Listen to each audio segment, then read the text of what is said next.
안녕하세요. 주식 분석가 다시입니다. 금일은 HLB와 진양곤 회장에 대해서 말씀드릴 건데요.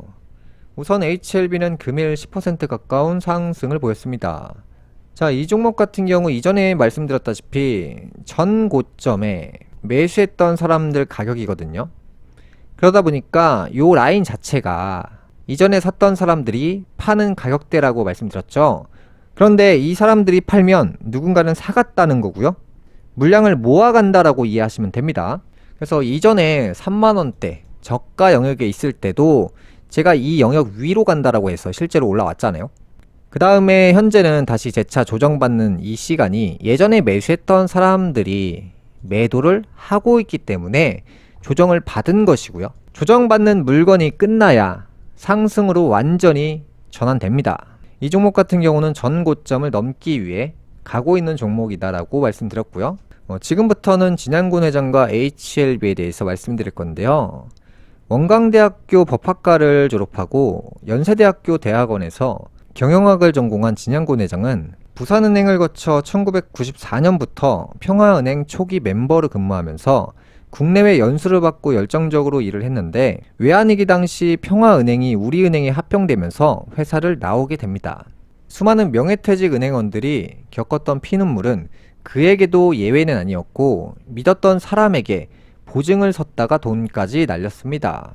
빚을 내 서울 강남에 호프집을 차렸지만 이마저도 1년 만에 다른 사람에게 팔렸는데 대학원 출신 진 회장이 실패한 호프집을 최종학력이 초등학교인 웨이터가 넘겨받으면서 대박을 냈습니다. 이후 컨설팅 회사 JLE 파트너스 그리고 골든라이트를 세워 7년간 기업 컨설턴트로 활동했고 고객들의 경영, 자산관리 컨설팅을 해주면서 진도사라는 별명을 얻을 정도로 신뢰를 쌓기 시작했고 컨설팅을 하는 과정에서 좋은 기업과 나쁜 기업의 차이를 공부하면서 내공을 쌓기 시작했습니다. 2007년 진 회장은 본격적으로 MMA 사업가로 변신합니다. 투자회사까지 차려 기업 인수합병에 뛰어들었고 그렇게 만들어진 회사가 시가총액 6조 원, 코스닥 4위인 HLB입니다. HLB는 1985년에 설립된 후 국제전공이라는 밸브 업체로 20년간 명성을 이어오다가 2007년 한국 대표 디자이너 중 한 명인 김세영 씨의 이노디자인이 인수하면서 디자인 회사로서 기대감을 모았던 회사였습니다. 2009년에는 표적항암제 개발사인 엘레바 테라피틱스가 투자를 요청해왔고 엘레바 경영진으로부터 표적항암제에 대한 설명을 들은 뒤 그 가능성을 보고 투자를 결정했는데요. MMA를 통해 하이셀과 이노GDN이라는 회사를 사들였고 이노GDN이 투자한 회사 중 하나가 리보세라닙을 개발 중인 미국의 엘레바였습니다. 당시 내부적으로 투자를 중단하자고 했던 항암제였고 진 회장은 미국으로 가서 엘레바의 연구자들을 만났지만 바이오 지식이 전무했기 때문에 설명을 들어도 제대로 이해하기 어려웠다고 합니다.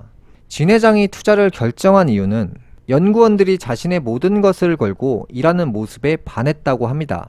2009년부터 꾸준히 엘레바에 투자하며 지분을 늘려왔고 2019년 엘레바의 지분 74.92%를 가지고 있던 HLB가 미국 법인을 통해 합병 계약을 체결했습니다. 100% 국내 자본으로 이루어진 한국 최초의 글로벌 제약 회사인데요. 셀트리온을 능가할 수 있는 가능성을 보여주고 있습니다.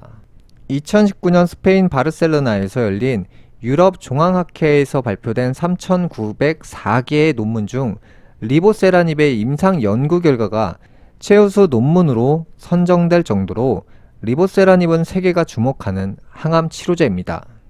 종양의 완벽한 소멸을 의미하는 완전 관해 사례가 보고됐고 말기암 환자에게 큰 효과가 있다는 점이 입증되었습니다.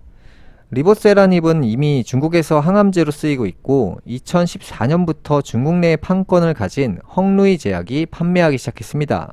암세포도 성장을 위해선 혈액의 공급을 받아야 하고 혈액이 공급되지 않으면 성장할 수가 없습니다.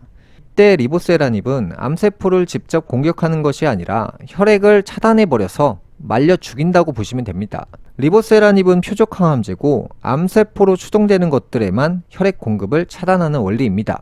한마디로 먹이를 주지 않는다고 이해하시면 됩니다.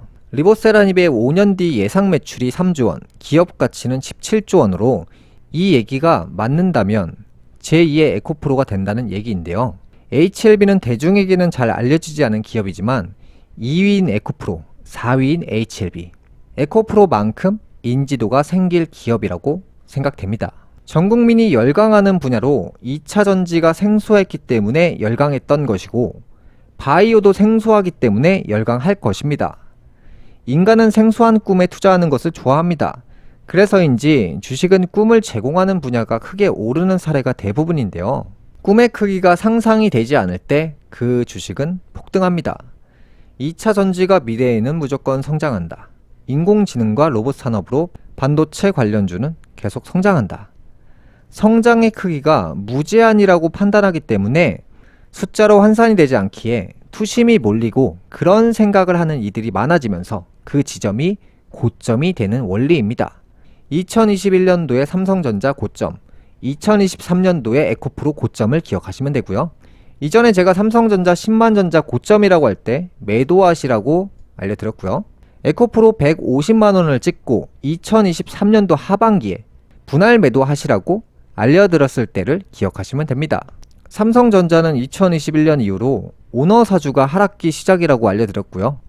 에코프로 같은 경우는 2024년, 그러니까 올해죠. 오너사주가 하락기 시작이라고 알려드렸습니다. 그래서 제가 2023년 여름부터 에코프로 분할 매도하시라고 24년 전에 전부 다 청산하시라고 알려드렸죠. 현재 바이오 분야는 사람들 인식이 생소한 분야이기 때문에 물론 종목마다 다르겠지만 주목을 받지 못하고 있는 것이 사실입니다. 주목받지 못하고 있다는 것은 고점이 아니라는 얘기고요. 예를 들어서 언론이나 직장 동료나 친인척이, 지인들이 과거에 10만전자를 찬양했고 이후에 떨어졌죠. 이 많은 사람들이 에코프로를 찬양했고 이후에 떨어졌습니다. 많은 사람들이 찬양하고 있다, 알고 있다는 그 종목이 고점이라는 얘기고요. 모르고 있다면 저점이라는 얘기입니다. 바이오는 이제 시작이고 지금은 생소하기 때문에 저점이라고 이해하시면 됩니다. 금일 방송은 여기까지 하겠고요. 다음 시간에 뵙겠습니다. 시청해주셔서 감사합니다.